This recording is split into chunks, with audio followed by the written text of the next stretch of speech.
Today we are going to be talking about the final episode of Lord of the Rings, Rings of Power. There will be some spoilers in this video, so if you haven't watched it yet, stop this video, don't ruin it for yourself, and come back after.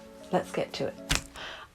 What a roller coaster. I was like, this is the best thing ever. What's going on? This is amazing. I'm so lost. Who are these women dressed in white? Why do they think Gandalf is Sauron? Wait, Gandalf is Sauron? No, Gandalf is Gandalf. First of all, what an amazing show in general. When I first started watching the very first episode, I have to admit, I felt very bored and I just could not get into it, and I was like, I just feel nothing for these characters. Am I even going to keep watching? Had so many people say, give it a chance, just don't expect it to be like Lord of the Rings the movie. So as the episodes went on, basically as soon as those orcs started tunneling through the ground up into people's houses, then I was hooked. I'm like, I'm in for the long haul, let's keep going. I have to say, at first I didn't like what they did with Gandalf. I didn't like how confused he was and how weak he seemed, but I do think that it's all part of his character and his storyline of how he becomes so close to the hobbits, which I love that side of it. But when it came to this episode, I feel like I have as many questions as I have answers. Obviously these ladies dressed in white have been following him everywhere, and I still don't know who they are. Please comment below if you can explain to me, who are these white ladies? I feel like we need a prequel to this prequel. I would love to get like a TV show about the beginning of the whole thing, like the relationship between Sauron and his master and how they came to know each other and who these white ladies are. And so obviously they're like super intelligent, but they haven't worked out that this isn't Sauron, it's actually a wizard that's fallen from the sky. And I have to admit, when they confronted him and they were like, you are Sauron, I was literally in my seat. I went, huh?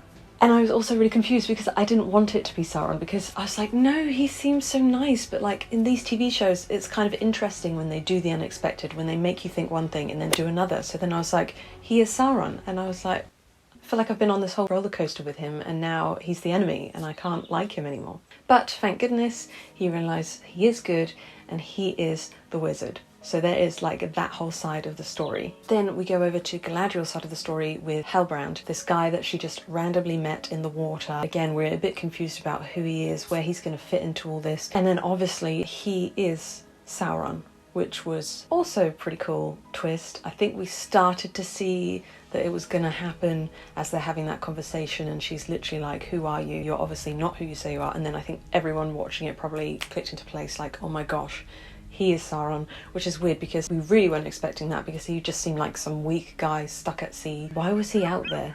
Does anybody know like how he got there? Because apparently that Uruk guy killed him. Did he kill him? Does he think he killed him? Was he lying? This is why I'm so confused. I feel like we need more.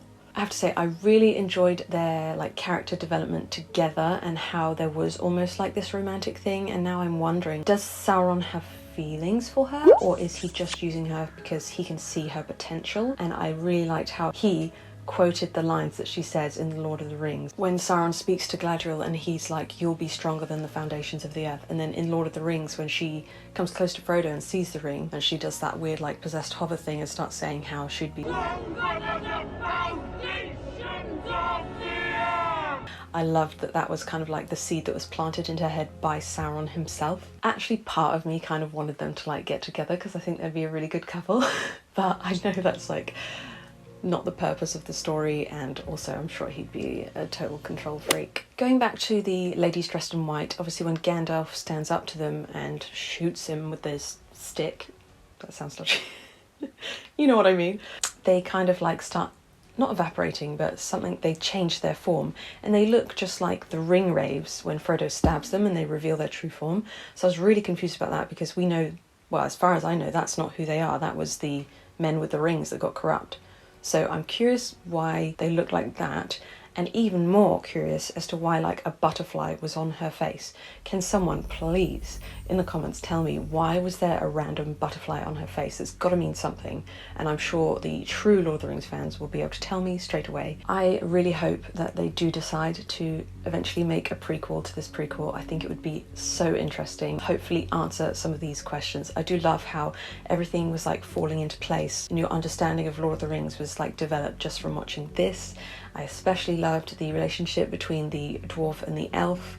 It's like this ongoing like love-hate relationship that's just always going to be. I also loved the reference to the Balrog when they make that little crack in the wall and the little leaf falls to the ground, and then you're like, whoa. But he must have been really deep down in the mountain, so I'm guessing, comment below if I'm wrong, that he is gonna like find this little crack in the wall and like break out of it and destroy everyone. Am I right? Am I on the right track? My other question, Galadriel confronts the Uruk in a previous episode, and I'm just wondering, are the Uruk the same as the Uruk-hai? Because you see in the first Lord of the Rings movie, that big kind of, he's like in charge of all the orcs, and I think he kills Sean Bean.